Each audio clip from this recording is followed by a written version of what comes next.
नमस्कार, मैं हूं सुमन श्रुति। स्वागत है आपका हमारे इस खास कार्यक्रम पड़ताल पर। स्वच्छता किसी भी शहर की पहचान होती है। एक साफ शहर न केवल अपने नागरिकों के स्वास्थ्य का ध्यान रखता है, बल्कि उसका सीधा असर पर्यटन, निवेश और वातावरण पर भी पड़ता है। लेकिन जब करोड़ों रुपए खर्च होने के बावजूद, साल भर मेहनत और दावों के बावजूद शहर का प्रदर्शन गिरता चला जाए तो सवाल उठने लगते हैं, आखिर चूक कहाँ हुई? आज की पड़ताल इसी सवाल पर है।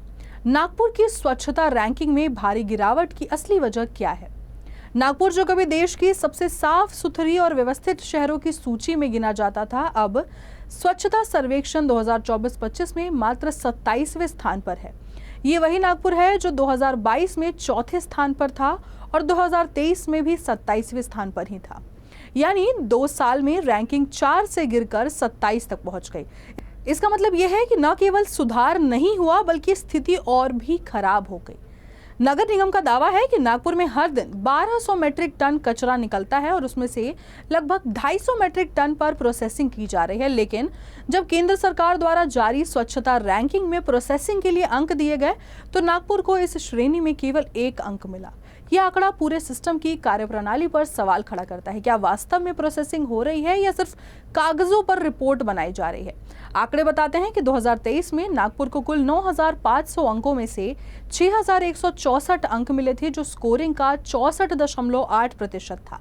वहीं 2024 में कुल 12,500 अंकों में से सिर्फ 3,238 अंक ही मिले, यानी स्कोरिंग घटकर 25.9% पर आ गई। ये गिरावट सिर्फ नंबरों की नहीं, भरोसे की भी है। इस निराशाजनक प्रदर्शन के पीछे कई कारण सामने आए हैं। सबसे पहले डोर टू डोर कलेक्शन में भारी गड़बड़ी सामने आई। तीसरे पक्ष द्वारा किए गए सत्यापन में पाया गया कि बहुत से क्षेत्रों में कचरा नियमित रूप से नहीं उठाया जा रहा है। दूसरा कारण था कचरे के ट्रांसपोर्टेशन का ट्रैकिंग सिस्टम, जो या तो काम ही नहीं कर रहा है या डेटा अपलोड नहीं किया गया। तीसरी और सबसे गंभीर खामी रही वेस्ट प्रोसेसिंग, जहां 250 टन प्रोसेसिंग के दावे के बावजूद स्कोर मिला सिर्फ 1। चौथी बड़ी कमी थी सार्वजनिक शौचालयों की स्थिति, जिनके उपयोग, स्वच्छता और उपलब्धता को लेकर रिपोर्ट बहुत कमजोर रही। और 5वां कारण था गार्बेज फ्री सिटी यानी GFC स्टार रेटिंग, जिसमें नागपुर को इस साल कोई भी स्टार नहीं मिला है। इस बार की रैंकिंग का आधार तकनीक आधारित था, यानी मॉनिटरिंग, डेटा सबमिशन और डिजिटल वेरिफिकेशन के जरिए तय किया गया था कि वास्तव में जमीनी काम हो रहा है या नहीं। लेकिन पता चला कि जिस मोबाइल ऐप के जरिए ये सर्वे होना था, वो पिछले 6 महीनों से ठीक से काम नहीं कर रहा था। अब इसका सीधा असर डेटा संग्रहण और स्कोरिंग पर पड़ा। इस तकनीकी खामी की वजह से कई क्षेत्रों में किया गया काम रजिस्टर ही नहीं हो पाया और अंक घट गए। अब बात करते हैं महाराष्ट्र के अन्य शहरों की, जहां हालात कुछ अलग ही हैं।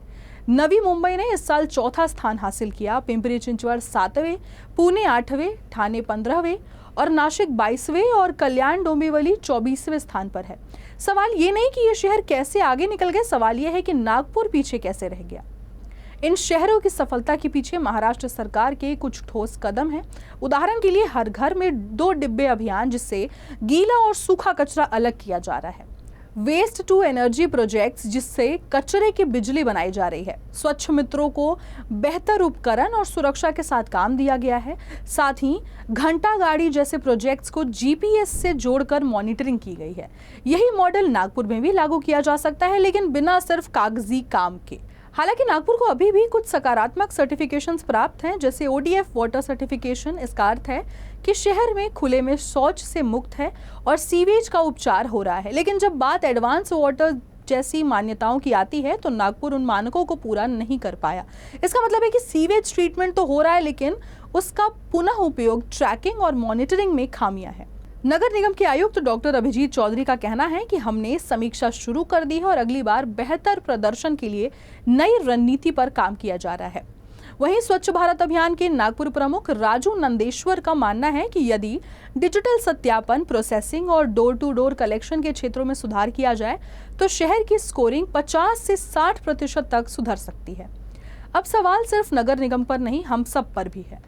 ना गंदगी करूंगा ना करने दूंगा सिर्फ नारा नहीं, आदत बननी चाहिए। यदि हम घरों से ही कचरा अलग करना शुरू करें, सार्वजनिक स्थानों को साफ रखें और प्रशासन को जवाबदेह बनाएं, तो अगले साल हम रैंकिंग में भी ऊपर आ सकते हैं और अपने विश्वास में भी।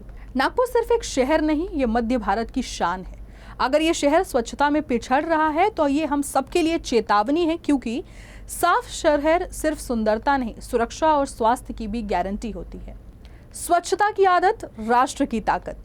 आइए अगली बार रैंकिंग आने से पहले हम सब मिलकर अपनी सड़कों, मोहल्लों और गलियों को वो दर्जा दिलाएं जिसके हम हकदार हैं। एक साफ, सुंदर और प्रेरणादायक नागपुर। धन्यवाद।